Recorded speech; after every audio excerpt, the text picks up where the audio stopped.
Good afternoon, my friends. Happy Wednesday. The doctor is in the house. Oh my goodness. I'm so excited to be here. Welcome back to another episode of To Your Health with Dr. G. My name is Dr. Mark Gomez. I'm a board certified internal medicine physician practicing at Edward Hospital in Naperville and Bolingbrook, Illinois. Hey, I'm so excited to welcome everybody back today. Oh my goodness. We got an all-star panel for you without a doubt. We've been talking all month about men's health, getting men to be uplifted, men to talk about health, to get engaged in their well-being. As I always say, when you're good with your health, when you have success with your health, you're more than likely to have success in your life. And that's the message. So today, I'm so excited to bring you my conclusion of my Men's Health series. The show is titled today, Men's Health Series Part 4, Living Your Best Life. Love those words. And everybody's talking about living your best life. So we're going to talk about it today. Guys, we got to do it today. Listen, a month ago, we did the women's version of Living Your Best Life. And the ladies were just amazing.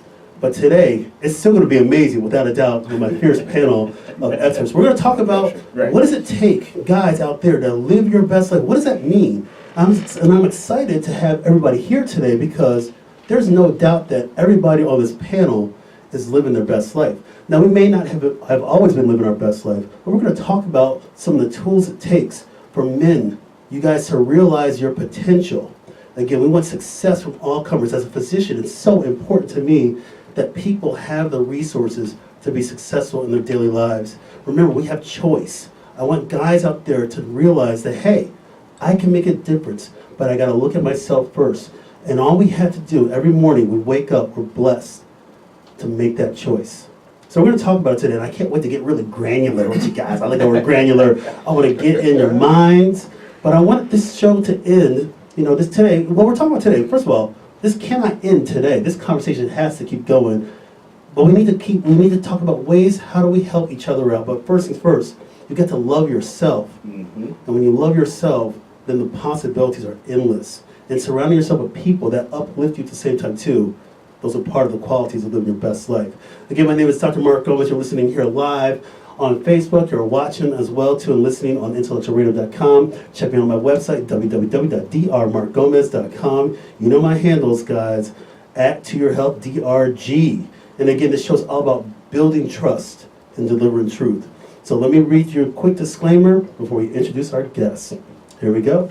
The content of To Your Health with Dr. G is for informational and entertainment purposes only, and that the content is not intended to be a substitute for professional medical advice, diagnosis, and or treatment. Further details can be found at www.toyourhealthwithdrg.com/disclaimer. All right, guys. I've been waiting for this show for a while, and each panelist that you guys are going to meet, there's a reason why they wake up in the morning. They're going to tell their stories. And some of you guys saw that teaser that me and my good friend LaGiglia did a couple days ago on Facebook. Nice peace sign, by the way. I love it. Peace, baby. Those of us that are listening, they can't see you do the peace sign. They just take our words that we're doing the peace sign and everything. And we're having a good time today. But again, we're talking about try to inspire each other, because it really does take a village when it talks about coming to being healthy and being successful with our lives and living that best life. So without further ado, I want to introduce my panel. Immediately to my right, because he's sitting in the hot seat. That's what happens when you sit next to me, but I love it. I want to introduce you to my good friend Timmer Halligan. I'm going to read his credentials in a second. I just want to tell you how I know Timmer. Timmer and I became friends last year, and we met at a networking group called Above and Beyond Networkers. Give me a little shout out right now. And we meet every Wednesday morning in downtown Plainfield, and it's been a pleasure to meet you, to know you, to consider you my friend. And Timmer is kind of the de facto leader of our group, but the group is very inclusive. And that's the one thing I like about Timmer. We're all about sharing ideas and helping out each other to be successful in our businesses, but also successful in our lives. And the camaraderie is real. So I appreciate you, and I thank you for coming on the show. And again, when I knew I wanted to do the show, I had to have you on, without a doubt. So let me read his credentials. Timmer Halligan, he's CEO at Halligan Enterprises. He's also owner at Legal Shield. Timmer, welcome to the show, my friend. Well, thanks so much. It's what I love about getting to know people through networking and just really finding people with common cores and values is just what we're doing right now. I mean, hanging out with good friends that can build a good business relationship, can consistently try to improve and push each other to greater things. So I'm happy to be here, man. Thank you. Oh my gosh, no, thank you. I can't wait. Again, I'm going to get inside your brain a little bit today because why not? But no, I mean, Timmer has just so much wisdom, and his words are truly inspirational. If you've never seen him talk, I mean, it is unbelievable. And so thank you. I can't wait to talk with you more about some of the topics today. My next guest, you guys saw him a couple days ago. We did a little teaser. That's right. I know we got to just try to get that message out early. So I want to give a quick shout out, first of all, to my wife for helping edit that video. By the way, That's how you live your best life. I'm living my best life. There you go. Super important and everything. Go back and watch that video because I talk about some of the things that have inspired me. And my next guest, Joe LaGiglia, talked about some things that have inspired him and keep him going every day. But I want to introduce my dear friend, Joe LaGiglia. I want to just do a quick reintroduction of you. Joe and I met also last year. You guys found out a little bit more about him on the teaser video on my website and on my Facebook page. But Joe is just a man, he's like a jack of all trades. And Joe, I think he knows everybody on planet Earth. That is real. Timmer knows everybody too. They both know everybody on planet Earth. But networking is, and so Joe, I consider you a good friend of mine. It's been a pleasure to collaborate with you, and I look forward to future collaboration. Let me read your credentials, because again, as I said the other day in my video, his credentials are deep. All right, Joe LaGiglia, he's a senior mortgage loan originator at Oakleaf Community Mortgage. He's founder and owner at MortgageMessage.com. He's co-founder of Social Vid Network. Joe, welcome to the show. Thank you, Dr. G, and I just want to say thank you for welcoming me into your home over the weekend. You, your wife Tiffany, the kids. It's always such a warm welcome being over there, and just real excited for the show. Hey, thank you again for coming. I can't wait to pick your brain. I'm picking everybody's brain today, but it's going to be great. But we're talking about, again, how do we continue for men out there, men that you need, that just those words. You know, it's so interesting. Sometimes it's just one word or one perspective that's different. All of a sudden, something goes off in your brain, and you say, "Oh my goodness, I got it." And we'll talk about that in a little bit. My last guest, he and I go way back. We met actually volunteering, and we're talking about community. And that's one of the key things that I talk about on this show. Again, it takes a village. And I really do believe that we have a social responsibility to help each other out and help lift each other up, and also to support each other in our efforts.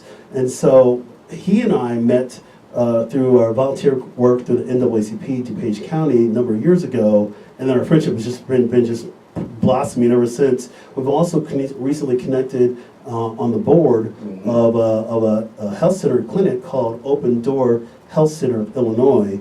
And so, I mean, it's just been great working with you to work in the community and now having you here on my show. So I want to introduce Aaron Leveston, National Account Manager, Ring Central. He's also the board president, Open Door Health Center of Illinois. Aaron, welcome to the show. Awesome. Thank you for having me. Looking forward to rocking and rolling. But I do have to say, where was my invite to the house this weekend? Oh, yeah. See, what had happened was... Gentlemen.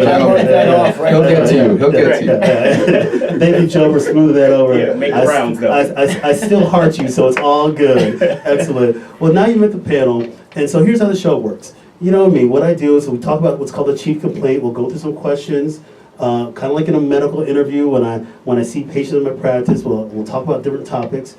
Then we'll get into the assessment plan. But before we get into that, obviously, we'll be talking about my coveted and loved myths versus facts section. But again, what I want to do is I want to make this a very simple conversation. We're just talking, and you guys are just listening. And I hope that things that happen today are going to be something that's going to just plant that seed for change. Again, as a physician, it's important to have a community. Yes, I talk a lot of medical stuff, but I'm a human being just like everybody else. I have a support system that helps me out, that uplifts me, that hears things, that bounce off my mind.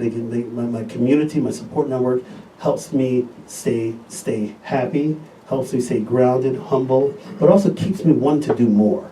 And I think that's that inspiration. When I see others like you gentlemen doing amazing things, it makes me want to push myself even more, because that success is contagious. So here's the question of the hour, the chief complaint, aka the question of the hour, situation of the hour.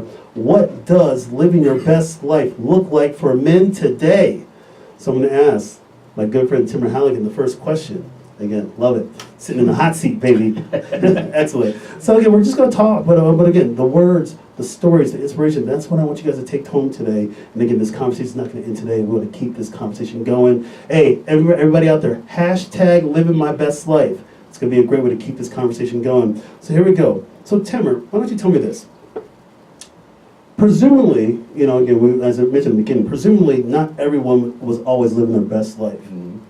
So what was your catalyst? But let me actually ask you a pre-question to that. What does living your best life look like to you?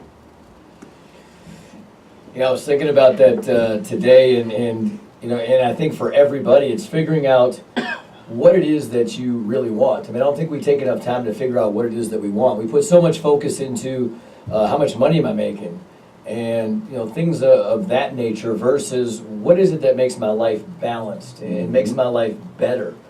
So for me, it's about what do I want? I want family time. You know, I went through the corporate rat race, you know, working a whole bunch, making a lot of money, and missing 3/4 of my kid's life. And so now I'm in that second half of my life where I'm been owning my own business, doing my own thing, and being able to control that. And I've learned that, you know, my time is my greatest asset.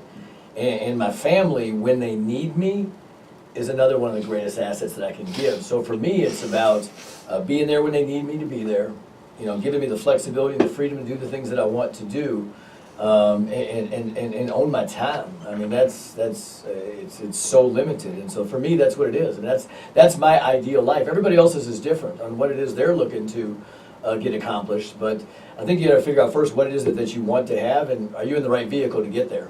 You know, one of the things you mentioned is about time, and that's one of the things that a lot of us we take for granted. We know the reality is when our alarm clock goes off in the morning, you know, we're on the move a lot. You know, whether you got to get out the house, go to your job, help the kids get ready for school, or whatnot, we don't have that time. And sometimes we like to sit to the last minute possible to maximize that amount of time because we're so busy doing a lot of things.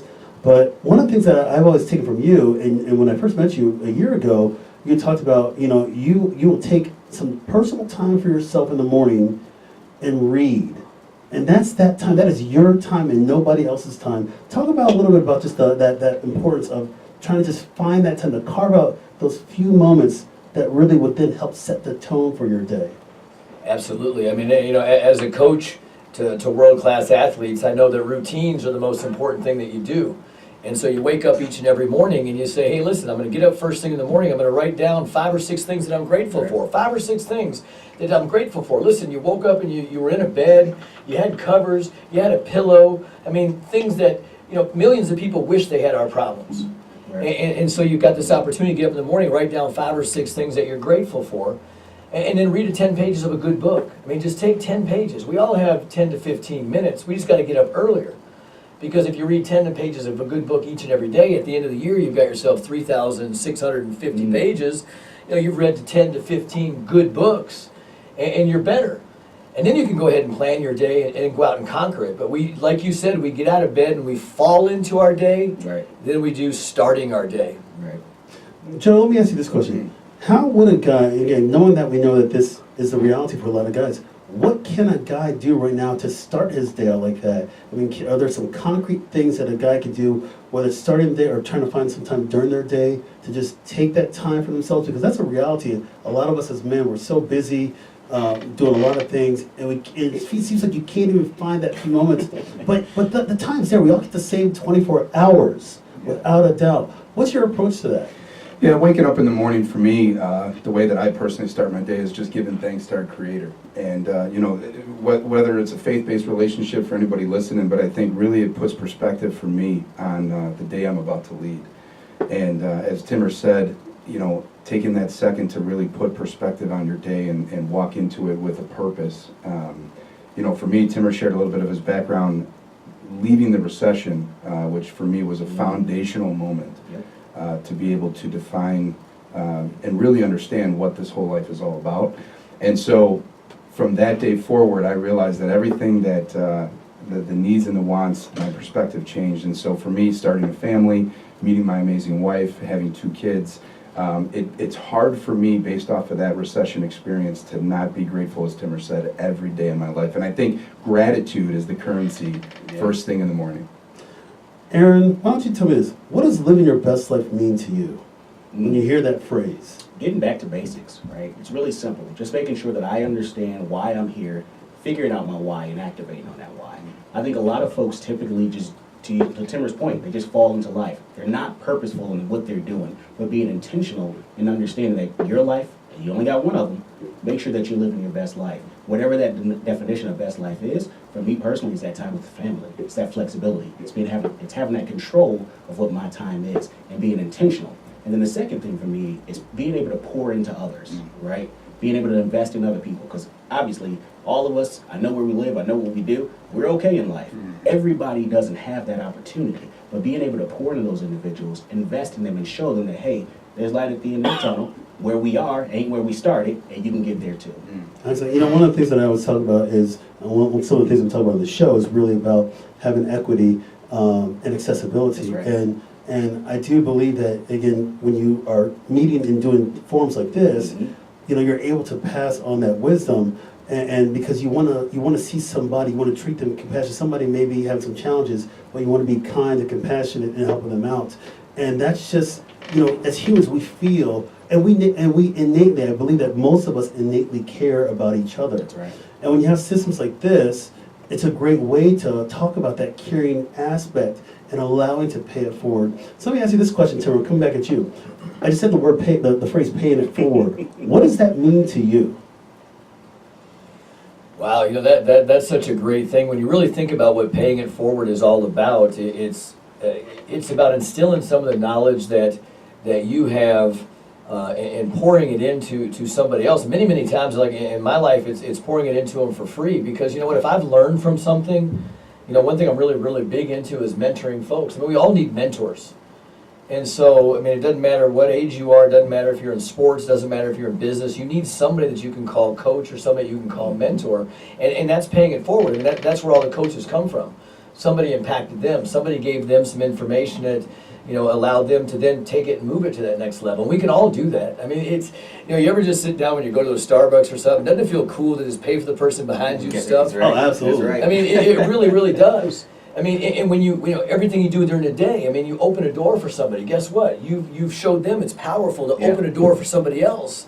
And now all of a sudden we're creating this generation of good people simply about one or two kind pay it forward acts. So that's what it kind of means to me. And I like, and to just piggyback off that, I like how when you do one of those things, again, we're not paying it forward. To me, I think about, you're just doing a kind act, and you're not asking for anything in return, but that act fulfills you so much, and it may actually fulfill you more of doing that kind gesture than the person you've done it for. But I've been on the receiving end and paying it forward, and I'm like, oh my goodness, they must have knew I was running late to work. I was trying to like wrestle with my kids to get out the house and everything. But just to take a moment, and in that moment, you're being mindful. That mindfulness, and say, you know what? This is about connectedness. This is about the human connectivity, and again, allowing us to continue to do kind acts for each other. And I think it's just so much power in that positivity. You said, Joe, a second ago, positive mental attitude, and I would say gratitude on the back end of that, positive mental attitude and gratitude. That's two things that I say as a dad, as a busy dad. I tell it to my kids every morning, I say, positive, remember this, before you're off to school, two things, positive mental attitude and gratitude, and I really stress the gratitude, thankful that we're here, and thankful that we have another opportunity. Let me ask you this question, Joe. Do you have more good days than bad days? Well, you ask some of my coworkers at times when maybe an appraisal comes in low, they're going to tell you that I have bad days. But the reality is I kind of default back to just it's really hard to have a bad day, knowing how blessed and as Aaron said, a life of abundance that we're really all living. And so, but to that point, I think even Michael Jordan had bad days, and I think that at times you fall into a situation where your mindset needs to be checked, and I think this piggybacks off the conversation we just had at surrounding yourself with people that are the mentors in your life that are going to make sure that they're there to pick you up, get you back on track, and I'm sitting at a table with those gentlemen right now, and I feel as though everybody's going to have bad days, but I think the goal is to train yourself to get as quickly as possible back to square, because there is so much good. I mean, if your eyes are, if the right lens is going on, you see so much good in every single day. So let me ask Aaron this question. Is there say a guy is having more bad days than good days? Mhm. Are there any warning signs? I always talk about to my patients from a medical perspective. I want you to be in tune with yourself. That's right. You have to run like self-diagnostics, just like how your computer does. When you cut on your computer, make sure there's no virus. Or if you cut on your car, maybe not if your car is like from 1950, there's not really computers in that. Right. But cars can run. Technology can run self-diagnostics. So I always say, kind of sit there and check yourself. How am I doing? And that might be a sign. But what are some signs that you think, like if a guy might be more bad, when does that guy know that, hey, I need to actually I need to, first of all, come to grips that I'm having some bad times, bad challenges, but what can I do at that point? Yeah, so I can say from my perspective, I've got my beautiful wife who actually keeps me in check, right? I know I am the type of person that I will run full forward, run into a brick wall, keep running, I won't know I'm hurt. She's the one who's kind of gonna pull me back, right? So I say that to say this, having that circle of friends, those folks that you can be completely yourself, be open, be honest, be transparent, those folks are typically a great barometer for you. And many times it's as simple as letting them know, like, look, I feel down. Everything's not okay. And being open enough to say, I'm having some trouble. That's You feel good with it. That's real good. Right? And it's just that simple a lot of times. Excellent. I mean, we have to do that. But the great thing you said, you have a partner in crime. You have your wife to really help out. And I think we all have, as Timber mentioned a few moments ago, we all have that person in our lives that's been there for us, that's inspired us, that's educated us. A lot of us, just being guys, a lot of us can probably say, hey, our dads. At some point we learned, my dad is one of my biggest influencers ever, and just taught me what I need to be as a man, as a parent, as a husband. I've learned a lot through my dad.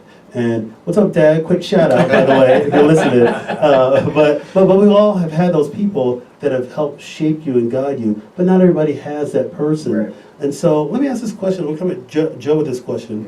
One can argue that living your best life is living a healthier life. I guess this is a medical show, but I still want to get your guys' perspectives on things. Why is health so important? Why is it important to stay healthy when we're talking about living your best life?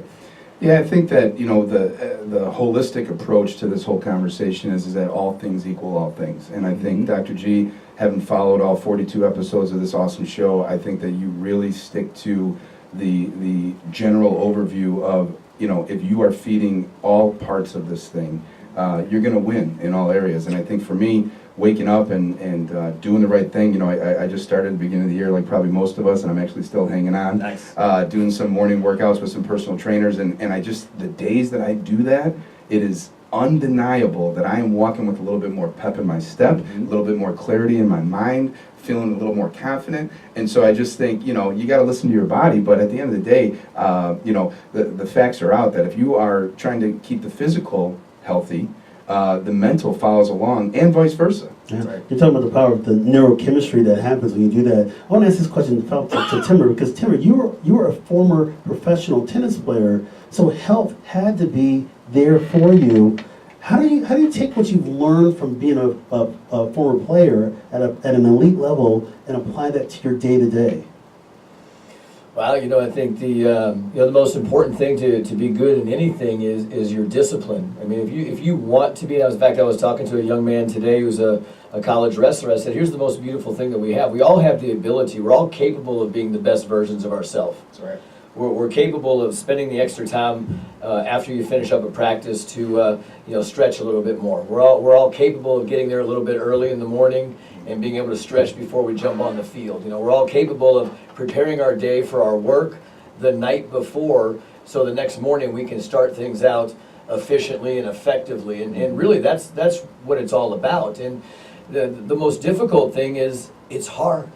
Well, you're absolutely true. It's hard. Yeah, I love it. But it is hard. You're just telling the truth. Nothing comes easy in life. We have to think. We get thrown our lumps. We get thrown our licks.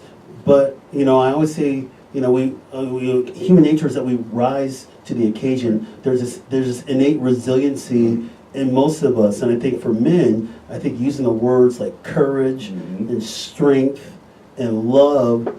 Yes, those may not be as macho words as like strength, but courage and love those are just words that really describe us as being men. You know, the great thing about this panel, everybody that's listening, you know, this panel, yes, we're a bunch of different professionals from different backgrounds, but we're all fathers, you know, we're all husbands, you know, but we're just fellow human beings, and we're men. And our experiences are unique, but there's so many more things that bond us than things that maybe divide us. And I think it's super powerful for guys out there to know, hey, you know, and I don't want to sound like a cliche where it's like, if I can do it, you can do it. Yeah, that's very cliche. Right. But again, look for those people that are out there. Look for those networks. Find something that you're passionate about, and then apply it. Find those people that are in it. And we talk about this in our networking group. Tiffany, you talk about it all the time, where, you know, find a passion, find somebody that's in what you want to do, and go after it. And sometimes, Tim, let me ask you this question. Sometimes we have to put ourselves out there as guys. And sometimes guys don't like being vulnerable. But wouldn't you say that you have to have some sort of vulnerability to deal with potential risk? Because we like comfort and we like control, but you have to be vulnerable. Yeah, you know, we always had, I remember something my dad taught me when I was younger. He said, listen, don't be one of those guys that's not afraid to stop and ask for directions, because you'll get lost a lot in life. Because that was always the thing. Right. You know, I can get there. I remember a buddy of mine driving around Northwestern Stadium trying to find a football game for 3 hours. He wouldn't stop and ask. And so being vulnerable, and I love what you had said earlier, Aaron, and I was talking about this literally with a friend of mine before we walked in the door today. I was like, it's so nice to be able to say to people, hey, listen, I'm struggling right now, or things aren't going well. Hey, do you like to meet me for a beer? Man, I can't right now because times are tough. He's like, man, come along. Yeah. And see, when we can start to break that down more, it's not a sign of weakness. To me, that's the ultimate sign of strength. Yes. You know, and there's a difference between asking for help and being a beggar. Right. They're different. And so I think that's one thing as men we just got to do more of. Excellent. Aaron, let me ask you this question. Do you wake up typically feeling optimistic? 100%. Amen. I do. What about you, Joe? You wake up feeling optimistic? You know, I really do, and I know it's hard to say that with a straight face, only because, you know, the reality is that I wasn't always that person, and so I laugh thinking of the person I used to be, not seeing the world for what it is, but today, 100%. What about you, Tim? You wake up feeling optimistic? Every morning. It's not even a hesitation, man. I look so forward to just getting up and just going out and blessing somebody with something each and every day. It's all good. And I wake up being optimistic every day. I'm just so grateful to have my family as my rock. And I kind of tell people, I feel like I'm like that guy Neo from the movie The Matrix. I'm like realize that I am the one. But I want everybody to realize that they're the ones. Like you wake up and you're like, oh my goodness, you know, this is what's going on. But we've had blessings, but we've always had somebody that's come along with us, that's helped us, support us, and everything. And certainly my wife, I got to give shout out. And I know everybody probably needs to give a shout out to their wives right now. Go ahead and give a shout out to your Love you, wives. Candace. Yeah. Otherwise, we're all gonna be like sleeping in the same at like a motel or something later on tonight. Yeah, but here's the thing, and you bring up another key point amongst men. Is that, you know, it's great to be out there and embrace the fact that you've got a beautiful woman at home and talk about it. You know, we come from this day and age where people are like, oh, yeah, look at her. No, I don't want to look at her. I've got mine. Yeah. You know, mine's amazing. It's okay to say to somebody, you know what, I have everything that I need at home. And again, that goes back to what you said, the vulnerability. Just be proud of what you got and who you're with, and just own it. So speaking of pride, and yes, we exude pride. You know, it's interesting because I think about this as I was coming up with this idea of the show. And I got a question for you. And it's really more like, you know, we know that being confident helps us fulfill our dreams and attain our goals. But let's talk a little extremes, because why not? Let's talk a little extremes. Being arrogant, I would argue, is can blind you to areas for personal growth. While having low self-esteem can certainly adversely hold you back from being the best man that you can be. What's your thoughts, Aaron, when you hear about that, the balancing, you know, sometimes people are too confident, they're arrogant, and that can detract from them, but also having some low self-esteem can also detract you from living your best life as well. Certainly. I can say from my perspective, own personal experiences, low self-esteem typically equates arrogance, right? Because you're overcompensating, you're trying to hide something. And again, getting back to basics, having that circle of friends who can say, hey, I saw you when you were not who you are today. I know who you are and who you should be.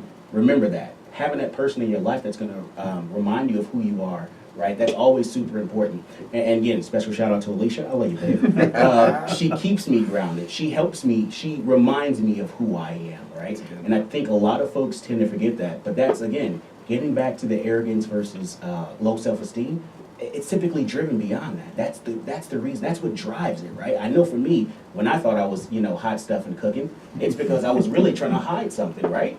It's typically what it is.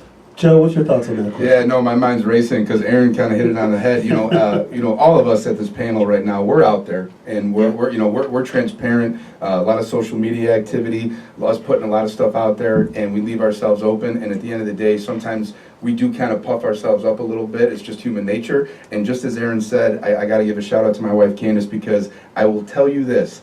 If I post something and I think it's the most dynamic video, I'm looking for one like, and it's hers. Right. And she rarely gives it to me, only because she knows I'm looking for it. And it's a driving factor for me. And I say that with all the love in the world, because she comes home and she's like, yeah, honey, I saw it. It was good. Yeah. But she keeps me grounded. And it's such a, as Aaron said, just to have that kind of yin and the yang, so to speak. And I've always heard it said cocky or confidence, and I just think it's a nice healthy balance, because you gotta push that needle, Right. but you gotta stay away, as Aaron said, from just that, what you just said, the low self-esteem is really kind of the mask of the cockiness. Timber, you were saying earlier that you were in one career pathway with success, but someone implying that you weren't necessarily fulfilled. Now you're on this pathway where you started working for yourself and you have more fulfillment. How did you kind of get to that point where you just realized, when I say two-part question, how did you get to that point where you realized, hey, I can't go down this pathway anymore? And then on the flip side, second question, because I'm giving you two questions. If somebody's in their career right now and they know that they're not being fulfilled and they may want to leave that career pathway, how do they take that leap of faith? So, first question again is how do you... How did you know that you weren't being fulfilled necessarily? And then you said, I don't know if it wasn't that, I didn't know if I wasn't being fulfilled. I loved what I did. I was working in tennis, I played tennis, I was running the world's largest club. I just realized that, that 2-hour drive downtown Chicago one way, sometimes 6 hours, one day when we had this horrendous storm on a Wednesday afternoon, many years ago, I'm like, man, I got to do this my whole life. And then I started going through a couple times where they were like, hey, listen, we'll give you a raise. And it was like 2.7% and things like that. And you just start to do the math and you say, is that what I want for my whole life? And what's my time worth? Yes. Right. And we don't ask ourselves that question enough. What's our time worth? I ask kids all the time because I still coach tennis over in Plainfield and work with a lot of great kids. And it's amazing how much kids devalue their time. They don't understand what time is worth. And so I just got to that place where I'm like, I can do some more. And then what do people do in that situation? For me, it was I just started a part-time on the side business. A lot of people have passion. Joe. Joe loves video. That's what he does. He knows his bread and butter is he's the #1 mortgage guy in Will County. But guess what? He loves video. And so then now we started doing some stuff on the side. I tell people, find something you're passionate about. Find something that you can bring value to people with. And just start doing it, just a little bit. Just work full-time on your job, work part-time on your future and your legacy, and that should be powerful enough for people to want to move. For me, and I can share my own personal journey, when my wife and I were talking about trying to launch 2 Year Up with Dr. G, I could have gone down this pathway of just being a physician and seeing my patients and everything. Right. But my wife and I always knew, and I always communicated with her that I want to do something else. I want to reach more people. The conversations that I have with my patients, I felt like I could bring that on a broader level. And I actually thought, for me, it may be selfish of me to only hold what I have just for my patients in my clinical practice from detracting me from sharing some knowledge and using my network of experts to help create a better message to the masses. Yeah. And so for us, I had to take that leap of faith. And I told my wife, I said, hey, we're going to take this leap of faith, and we're going to just do this, and the rest is history. But we had to take that leap of faith together. Joe, let me ask you this: taking a leap of faith is not easy.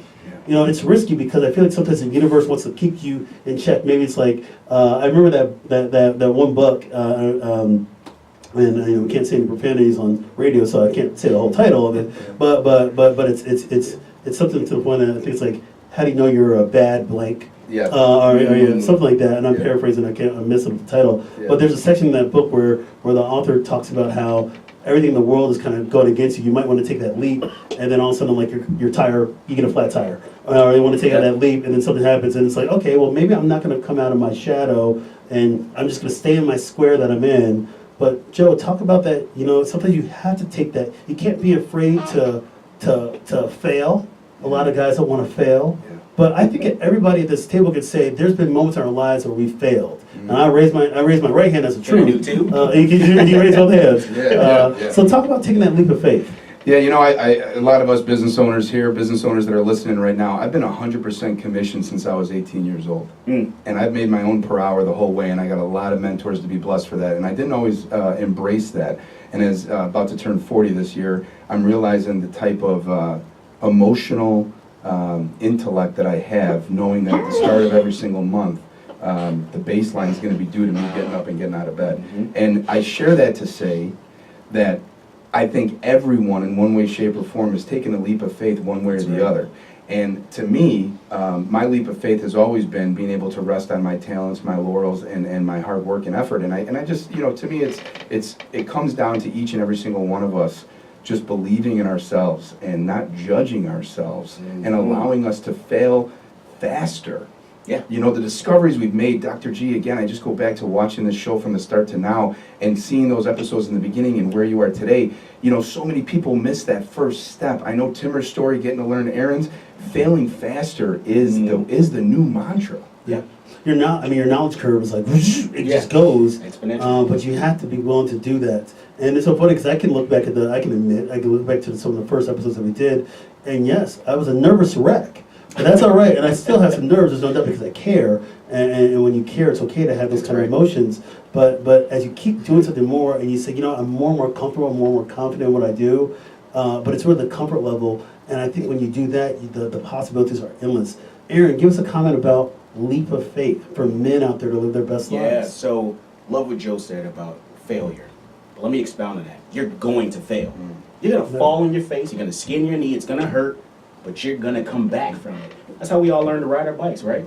It fell off, hit our curb, maybe lost a couple teeth. I didn't lose any teeth on that one, just some scrapes. But you know, that's okay. It gets bad, it gets ugly, it's gonna hurt, but that's okay. It's a learning lesson. You get up and you fight again. You continue to fight, right? So I actually enjoy failing now. It's weird, I know, but I just love pushing myself out there and actually hurting myself, stretching the limits of what I can do. Because I know if I survived it, I'm going to do better next time. Going from point A to point B in life is not necessarily a straight line, and I don't think any of us can sit here and say we had a straight line to get where we're at. No, mine was all sorts of loop-de-loops all the way to get to point B, so there's no doubt. Let me ask Timmer this question. I'll give you a statement on this one, but here's my statement, and I'll follow with the question. We go through life, we have experiences, both good and bad, and hopefully we learn from them. What is the problem with hanging on to the past, especially if someone's previous situation was negative or painful? Or how does that affect your ability to embrace future opportunities? You know, the past and the past, but some people can't let that go. Well, here's the thing, you know, experience is the most expensive lesson that we have in life, but it's the most profitable. In all areas, in building relationships and building business and building whatever it is that you're trying to build, because you come from point A here, as you were just saying, and point A may circle around a little bit before it gets over to point B to move forward. But here's the thing, you've heard many times the definition of insanity, continuing to do the same thing over and over and over again and expecting different results. At a certain point, people have to look in the mirror and say, I got to make some changes. I mean, you won't be able to get to where you want to get to, and so if you can just get to the point where you say, listen, it's time for me to just make the change. I mean, it's not the blowing of the wind, as we've heard, it's the setting of where our sail is, and so many people have opportunities today, and it comes down to, who can I align myself with if I want to improve? Who can I align myself with to get better? The people that I get to hang around, are they on the same path? It's one of the first things we all have to do, is sometimes let go of the people that we're hanging around. And it doesn't mean we don't love them, but you may have to let go of them. And when you can't do that, it's hard to fly, because they're always going to clip your wings a little bit. And I like but when you finally do that, the awesomeness, the power and really you're back to living your best life, not necessarily living somebody else's best life. Right. I want to ask Joe this question, kind of piggyback on what Tim was saying. We can spend a lot of time thinking about the future, but the future hasn't come yet. And we can spend a ton of time, a ton of energy on something that may have not happened. But again, we want to be prepared. That's human nature. We want to have preparedness. But what about people that are spending too much time and too much energy on something that didn't happen? Because I feel like at that point you haven't allowed yourself to stop and smell the roses and embrace what you have right in front of your face in this exact moment. Yeah, so for me, I stopped thinking about the future and living in the moment when the world economy was turned upside down in 2007, and my career basically vanished. And here's the best part. Here's the punchline of that. The world economy vanished. I ended up having to take a bartending job. I got out of the mortgage industry for a couple of years, and that's where I met my wife. Hey. And so when I hear you ask that question, Dr. G, I say to myself, you better let the wave take you to shore and don't try to swim against the current, because you're gonna miss something real special. Oh man, that's a powerful story, and just sometimes the universe speaks to us, our Creator speaks to us. Just something happens, and you just have to go with the flow. And again, sometimes it's not comfortable because you just talked about it. Your world was turned upside down, but the best thing that ever happened to you emerged out of that situation. I tell my wife sometimes, I said, baby, we're so important, the world economy had to crash for us to move. Oh yeah. That sounds like a Can I borrow that? That sounds like a pickup line, but that is smooth. But you know what? If you know Joe, it sounds like that, but it is sincere. So. Hey, that is excellent. So, Aaron, let me ask you this question. So, we're talking about, again, future, and I want to kind of lay that into the next question. So, again, I talked a little bit a second ago that, we want to be prepared, but sometimes we're thinking too much about something that may or may not happen. But here's the deal. Many men are told to have a 5-year plan or a 10-year life plan. That could be kind of that could be very intimidating and overwhelming. So, how do we basically focus our energy to say, like, listen, you know what? I just got to try to get through today. Yeah. Because the reality is a lot of us guys are thinking about, hey, I just got to get through today. I got to make sure my kids are up. I got to help my wife out. I got to get to the office. My boss is breathing down my neck. I got this project to. But yet we're still talking about a 5-year or 10-year plan. That's right. What's your thoughts about that? So it's funny you say that, because I was literally, before you pulled up, as we were sitting out in the parking lot, I was having a conversation with a good friend, and we were talking about planning. And he was like, hey man, before you do anything, make sure you have a good plan. And then I thought about it. I said, where have I actually got my successes from? I fly by the seat of my pants. Anybody who knows me know that's how I do things. But I've come to accept that's who I am. So living your best life is owning your truth, knowing what you're good at, and activating on those things. So now I readily say, hey, if you really want to plan, I'm probably not the guy. I'm shooting from the hip and I'm spitting at the lips. That's just how I am. I'm coming very fast all the time because that's what's always driven me and that's what makes me successful. So, focus on now. I realized the reason that I did that is because I was spending too much time. To your point, spending way too much time thinking about the what ifs. You can go down the rabbit hole of the millions of things that could happen if you took the right turn instead of the left turn. But when you focus on the now, you invest all your energy on the right now, you realize that you get so much out of it. So that's what I just started doing, just focusing on right now. So you're talking about being comfortable in the skin that you're in. I said at the beginning of the show, loving yourself. You need to love yourself first and accept yourself, accept your truth, live your truth. That's right. Because again, you're living your life on your terms. The reality is that if you can't love yourself, then that discomfort can undermine your ability to have your best life. Yeah. And I think everybody here has come out today and said, you know what, I love myself and I'm comfortable in my skin that I'm in. And then again, the possibilities of what you're doing are just so much more meaningful. What's your thoughts on that, Timmer, loving the skin that you're in? Hey, I say it all the time. I'm 5'6" on a good day, and it's interesting. I do so much radio and conference calls, and when I walk up to people, they're like, "Man, I thought you were going to be a lot taller." But I can also sit first class on any airline. It's just all a matter of perspective. There's the perspective, brother, on that one. So to me is you do got to love yourself. I mean, there's a couple times during the year that people should they take a look at themselves typically, and I think it's not enough. When it's your birthday, you take a look at where you're at. And when you're hanging over the sink on New Year's Eve, you're looking at yourself and you're saying, this year's going to be better. But each day you need to take a look at that self and say, did I win my best version of myself today? it's no different than, let's say, a 12-step program. It's one day at a time. Mhm. I mean, it's today I'm gonna live good. Well, I came home tonight and I got in a little bit of a spat a little bit too early with my daughter. Tomorrow's a new day. And you jump back up on there versus I'm waiting till New Year's, I'm waiting till my birthday. I'm looking each day to get better. So that's the way I look at it. Excellent. So what I want to do now, I want to switch over to something called myths versus facts. I mean, this has just been amazing conversation, inspiring conversation. But what I want to do on this show, we're all about making sure that people have the right information. Now, again, this is I try to do this myths versus facts because it's not necessarily medical. It'd be probably much more concrete on a myth versus fact if I had a panel of physicians here. But I got my buddies here.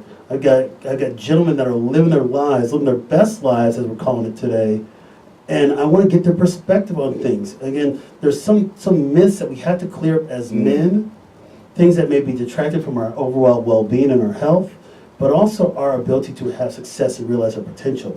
So what I do in myths versus facts, those of you that are new to the show, I say a statement.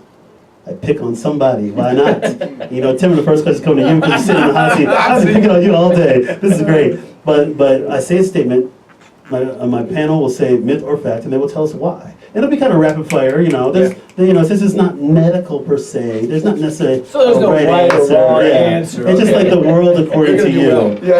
Thank you. Next we're gonna have some more medical stuff because we're doing an anesthesia show, but that's all right. Here we go. Myth versus fact. Living your best life in men. Here you go, Timmer. Here's a statement. One can never find a positive takeaway from a negative situation. Is that a myth or a fact? One can never find a positive takeaway from a That's negative absolutely situation. a myth. Do I get a bell I can ring or Ding! something? I'll do the verbal bell. Ding! Please explain. I would agree that's Well, listen. I mean, when something bad happens to you, a lot of the bad comes from choice. Mm. You made a choice to do something, whatever it is. Maybe it's in your relationship, maybe it's in your job. I mean, you make a choice, and so from that you could get negative and blame everybody else about why it happened. But if you say, hey, listen, you know what? Next time I'm not going to do this. Unfortunately, it just takes people a long time to figure that part out. I mean, when you're talking about, again, you learn. I mean, but as we mentioned earlier, we've all had some failure in our lives. Times we thought down or we had some self-doubt, but we turned that into a positive. We learn from that, the learning experience that you talked about. Excellent. Next statement. Here you go, Joe. Myth or fact? It's important to practice self-care. It is very important to practice self-care. I think, this goes back to something we've so is it a been... myth or a fact? Oh, that's a fact. Okay, thank you. Yes, Sorry. that's Can I it. get the ding? Can I get it? Ding! That's a fact. That's a fact, yeah. I think, for me, it comes back to an underlining theme that we've had here today, which is surrounding yourself with the right people that are going to help you take care of that, look in the mirror and make sure that you are taking care of yourself and to pick you up, because a lot of times we miss it. That's a fact, absolutely. Excellent. Here we go, Aaron. Here's a statement. Happiness decreases with age. Myth or fact? That's a myth. I almost used some profanity there. That's a myth. That's a myth. That's a I like that. myth. That's new one on To Your Help with Dr. G on myth versus fact. That's a myth. That's just not a regular myth. That's a super myth. Please explain. Yeah, I can say for me, I thought my 20s was amazing. But being broke and a college student ain't all that fun. Having a couple of dollars in your pocket helps things out a little bit. So as you get a little bit wiser, you get a little bit older, you find out what you're good at, what you're bad at, you lose some insecurities, you become a lot better.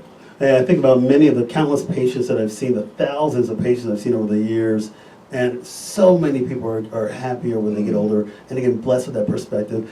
I love your analogy when you can only afford ramen noodles, Right. Every night. 365 nights a year, that's well, now you'll go and buy ramen noodles at a restaurant with Exactly. chicken on it for about $35. There you go. That's when you're successful. And we're willing to spend that money too Exactly. to do that. So I still got my ramen as my foundation. That's excellent. So far I've given you guys lives. Yes. So let me see if I can make this a little more challenging on myth versus fact. So I got a couple more statements here. Here we go, Tim. We're coming back at you. All right. It's okay living life according to someone else's values. Myth or fact? That's a myth. I mean, you think about what you said. It's live your life with somebody else's values. I mean, you're definitely not living your best life at that point. You're maybe living their best version of you.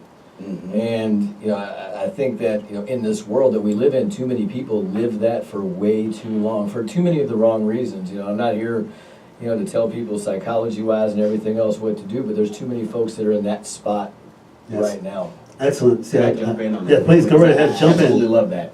When you allow somebody to build you up, they can tear you down.